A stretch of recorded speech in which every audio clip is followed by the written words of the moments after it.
Hello friends, welcome to police recruitment YouTube channel. ఇంకా ఎవరైనా మా ఛానల్ని సబ్స్క్రైబ్ చేయకుండా చూస్తుంటే ఖచ్చితంగా సబ్స్క్రైబ్ చేసి ఆ వెంటనే వచ్చే బెల్ ఐకాన్ని యాక్టివేట్ చేయండి.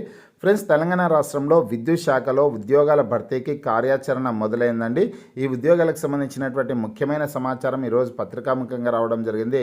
ఆ డీటెయిల్స్ అన్ని తెలుసుకున్నాం ఫ్రెండ్స్. ప్రతి ఒక్కరి వీడియోని ఎండ్ వరకు చూడండి. పూర్తి వివరాల్లోకి వెళ్లే ముందుగా ఫ్రెండ్స్, తెలంగాణ నిరుద్యోగుల కోసం forest beat officer, SI constable, గ్రామ పాలన ఆఫీసర్ ఉద్యోగాలు, అలాగే ఆర్ఆర్బి గ్రూప్ డి ఉద్యోగాలకు సంబంధించినటువంటి ఏ ఫుల్ కోర్స్ అయినా సరే తెలుగు విద్యార్థి యాప్ ద్వారా కేవలం 499 రూపీస్కే అందించడం జరుగుతోంది. హైదరాబాద్లోని ఫేమస్ ఫ్యాకల్టీస్తో క్లాసెస్ ఉంటాయి. ఈ కోర్సుల్లో వీడియో క్లాసెస్ ఉంటాయి, మీరు ప్రాక్టీస్ చేయడానికి టెస్టులు ఉంటాయి, మీరు ప్రిపేర్ అవ్వడానికి పీడిఎఫ్ ఫైల్స్ కూడా ఉంటాయి. యాప్కి సంబంధించినటువంటి లింక్ ఈ వీడియో కింద డిస్క్రిప్షన్లో ఇచ్చాను. ఆ లింక్పై క్లిక్ చేసి యాప్ని మీ మొబైల్లో ఇన్స్టాల్ చేసుకుని మీ మొబైల్ నెంబర్ ద్వారా లాగిన్ అయినట్లయితే ఫస్ట్ పేజ్లో క్రింద వైపున స్టోర్ అనేసి ఒక ఆప్షన్ ఉంటుంది. ఆ ఆప్షన్పై క్లిక్ చేసినట్లయితే యాప్లో ఉన్నటువంటి మొత్తం కోర్సెస్ అన్నీ కనిపిస్తాయి. తర్వాత మీకు కావాల్సినటువంటి కోర్స్పై క్లిక్ చేసి ఆ కోర్సుకు సంబంధించినటువంటి కంటెంట్ అంతా చెక్ చేసుకొని బై నౌ అనే ఆప్షన్పై క్లిక్ చేసి కోర్స్ని బై చేసుకోవచ్చు. ఫ్రెండ్స్, తెలంగాణ రాష్ట్రంలో టీజీఎస్పీడీసీఎల్ పరిధిలో ఉద్యోగాల భర్తీ కోసం కార్యాచరణ అయితే మొదలైందండి. ఈ ఉద్యోగాలకు సంబంధించినటువంటి ముఖ్యమైన సమాచారం అయితే ఈరోజు రావడం అయితే జరిగిందనమాట. ప్రతి ఒక్కరు ఈ వీడియోని ఎండ్ వరకు చూడండి ఫ్రెండ్స్. ఎండ్ వరకు చూస్తేనే మీకు ఏ విభాగంలో ఎన్ని ఖాళీలను భర్తీ చేసే అవకాశం ఉంటుంది అనే డీటెయిల్స్ అన్ని కూడా తెలుసుకోవడానికి అవకాశం అయితే ఉంటుందన్నమాట. ఈరోజు పత్రికాముఖంగా వచ్చినటువంటి న్యూస్ చూసుకుంటే డిస్కమ్ యూనిట్గా జేఏఓల నియామకం, దక్షిణ డిస్కమ్ ఉత్తర్వులు అనేసి ఇచ్చారనమాట. అంటే డిస్కమ్ని యూనిట్గా చేసుకునేసి ఏఈ ఉద్యోగాలను భర్తీ చేస్తారు. ఆ జేఏఓ పోస్ట్ అంటే కన్నా జూనియర్ అకౌంట్స్ ఆఫీసర్ ఉద్యోగాలను భర్తీ చేస్తారనమాట.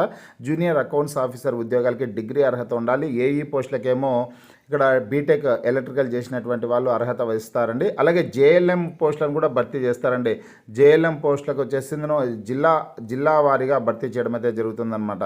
జిల్లాని యూనిట్గా చేసుకునేసి జేఎల్ఎం పోస్టులని, సబ్ ఇంజనీర్ ఉద్యోగాలను కూడా భర్తీ చేయడం అయితే జరుగుతుందన్నమాట. ఆ డీటెయిల్స్ అన్ని కూడా ఇక్కడ క్లియర్గా ఇచ్చారు ఫ్రెండ్స్. అలాగే జేఎల్ఎం పోస్టులు ఎన్ని ఖాళీ పోస్టులను భర్తీ చేసే అవకాశం ఉంటుంది, ఏఈ పోస్టులు, సబ్ ఇంజనీర్ పోస్టులు ఎన్ని ఖాళీలను భర్తీ చేయొచ్చు అనే సమాచారం కూడా ఉందన్నమాట. కాబట్టి ప్రతి ఒక్కరు ఈ వీడియోని ఎండ్ వరకు చూస్తే ఆ డీటెయిల్స్ అన్ని కూడా తెలుసుకోవడానికి అవకాశం ఉంటుంది. ముందుగా పత్రికాముఖంగా ఈరోజు వచ్చినటువంటి సమాచారం అయితే చూద్దాం. ఆ తర్వాత వచ్చేసి ఏ విభాగంలో ఎన్ని ఖాళీలు ఉన్నాయనే సమాచారం అయితే చూద్దాం ఫ్రెండ్స్. ఇక్కడ చూసుకుంటే విద్యుత్ శాఖలో ఉద్యోగ నియామకాలకు సంబంధించి దక్షిణ టీజీఎస్పీడీసీఎల్ కీలక ఉత్తర్వులు జారీ చేసింది. ఇకపై భర్తీ చేయబోయే ఏఈల, జేఏఓ, జేపీఓ, కంప్యూటర్ ఆపరేటర్ పోస్టులకు డిస్కమ్ యూనిట్గా తీసుకోనున్నారు అనేసి ఇచ్చారనమాట. డిస్కమ్ యూనిట్గా అంటే ఈ టీజీఎస్పీడీసీఎల్ ఏ జిల్లాల్లో విస్తరించి ఉందో ఆ జిల్లాలను వచ్చేసి ఒక యూనిట్గా డిస్కమ్ యూనిట్గా తీసుకొనేసి ఏఈ పోస్టులని, జేఏఓ పోస్టులని అంటే జూనియర్ అకౌంట్స్ ఆఫీసర్ పోస్టులని భర్తీ చేయనున్నట్లు ఇన్ఫర్మేషన్ అయితే ఉంది. ఏఈ పోస్టులు మాత్రం దాదాపు 100 పోస్టుల వరకు ఖాళీలు ఉన్నట్లు సమాచారం అయితే ఉందండి. జేఏఓ పోస్టులు మాత్రం ఎన్ని ఖాళీలు ఉన్నాయనేసి ఇన్ఫర్మేషన్ అయితే లేదనమాట. అయితే జేఏఓ పోస్టులను కూడా భర్తీ చేసే అవకాశం ఉంటుందన్నమాట. ఇకపోతే ఈ సబ్ ఇంజనీర్ ఉద్యోగాలకు సంబంధించి ఇక్కడ ఇచ్చారు చూడొచ్చు మీరు. Sub engineer, junior assistant cum computer operator, office subordinate, junior linemen, watchmen నియామకంలో ఆపరేషన్ సర్కిల్ అంటే జిల్లాను యూనిట్గా తీసుకుంటారనేసి ఇచ్చారనమాట. అంటే సబ్ ఇంజనీర్ ఉద్యోగాలకు సంబంధించినటువంటి నోటిఫికేషన్ కూడా వస్తుందండి. అలాగే జూనియర్ లైన్మెన్, జేఎల్ఎం ఉద్యోగాలకు సంబంధించినటువంటి నోటిఫికేషన్ కూడా వస్తుందన్నమాట. ఈ ఉద్యోగాలను మాత్రం టీజీఎస్పీడీసీఎల్ పరిధిలో ఏ జిల్లాల్లో ఉంటాయో ఆ జిల్లాల్లో నివాసం ఉన్నటువంటి వాళ్ళకి జిల్లాని యూనిట్గా తీసుకునేసి ఈ ఉద్యోగాలను అయితే భర్తీ చేస్తారనమాట. ఏఈ పోస్టులని, జేపీఓ పోస్టులనేమో డిస్కమ్ని యూనిట్గా చేసుకునేసి భర్తీ చేస్తారు. ఇక్కడ sub engineer post, junior linemen ఉద్యోగాలనేమో జిల్లాని యూనిట్గా తీసుకునేసి భర్తీ చేయడం జరుగుతుంది.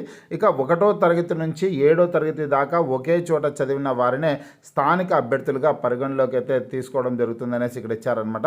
2 లేదా అంతకు మించిన డిస్కామ్ల పరిధిలోని జిల్లాల్లో 1 నుంచి 7వ తరగతి దాకా చదివిన వారిని డిస్కామ్ అభ్యర్థిగా పరిగణలోకి అయితే తీసుకుంటారనేసి ఇక్కడ ఇవ్వడం అయితే జరిగిందండి. ఇది అనమాట. ఇక ఈ విధమైనటువంటి ఉత్తర్వులను టీజీఎస్పీడీసీఎల్ జారీ చేసిందంటే కన్నా త్వరలోనే విద్యుత్ శాఖలో ఉద్యోగాల భర్తీకి కార్యాచరణ మొదలుపెట్టిందనేసి మనము అర్థం చేసుకోవచ్చండి. కాబట్టి ఖచ్చితంగా విద్యుత్ శాఖలో ఉద్యోగాల భర్తీకి సంబంధించినటువంటి నోటిఫికేషన్ కూడా త్వరలోనే విడుదల కాబోతోంది. ఇక టీజీఎస్పీడీసీఎల్ గత కొంతకాలం వచ్చేసి టీజీఎస్పీడీసీఎల్లో 1000 పోస్టులను భర్తీ చేయనున్నట్లు సాక్షి దినపత్రికలో ఒక న్యూస్ అయితే రావడం జరిగిందన్నమాట. టీజీఎస్పీడీసీఎల్లో త్వరలో 1000 పోస్టులు భర్తీ అనేసి ఇచ్చారు. ఏ విభాగంలో ఎన్ని ఖాళీలు ఉన్నాయి ఉన్నాయనేసి సమాచారం కూడా వచ్చింది. 600 జేఎల్ఎం పోస్టులని భర్తీ చేయనున్నట్లు, 300 సబ్ ఇంజనీర్ ఉద్యోగాలు, 100 ఏఈ పోస్టులను అయితే భర్తీ చేయనున్నట్లు ఇక్కడ సమాచారం అయితే ఉంది. ఇక ఇందులో జేఏఓ పోస్టులో ఎన్ని ఖాళీలు ఉన్నాయనేసి ఇక్కడ ఇందులో అయితే సమాచారం అయితే లేదండి. జేఏఓ పోస్టులని నోటిఫికేషన్ విడుదల చేసిన తర్వాతనే ఎన్ని పోస్టులను భర్తీ చేస్తారనేది మనకు అర్థమవుతుందన్నమాట. ఇక్కడ జేఎల్ఎం పోస్టులు వచ్చేసి ఐటీఐ ఎలక్ట్రికల్ చేసినటువంటి వాళ్ళు అప్లై చేసుకోవడానికి అవకాశం ఉంటుంది. సబ్ ఇంజనీర్ ఉద్యోగాలకేమో డిప్లొమా ఎలక్ట్రికల్ చేసినటువంటి వాళ్ళు, ఏఈ పోస్టులకి బీటెక్ ఎలక్ట్రికల్ చేసినటువంటి వాళ్ళు దరఖాస్తు చేసుకోవడానికి అవకాశం అయితే ఉంటుందన్నమాట. ఇక్కడ 2025-26 ఆర్థిక సంవత్సరంలో ఉద్యోగాల భర్తీ ఉంటుందని టీజీఎస్పీడీసీఎల్ పేర్కొంది అనేసి కూడా అందులో న్యూస్ అయితే రావడం జరిగింది. అంటే ప్రస్తుతం ఉన్నటువంటిది 2025-26 ఆర్థిక సంవత్సరం కాబట్టి ఈ సంవత్సరంలోనే ఈ ఉద్యోగాలకు సంబంధించినటువంటి నోటిఫికేషన్స్ అయితే విడుదల కాబోతున్నాయండి. ఈ ఉద్యోగాలకు సంబంధించి ఎటువంటి చిన్న అప్డేట్ వచ్చినా నేను మీకు ఖచ్చితంగా వీడియో ద్వారా తెలియజేస్తాను. మీకు ఈ వీడియో నచ్చినట్లయితే లైక్ చేయండి, షేర్ చేయండి.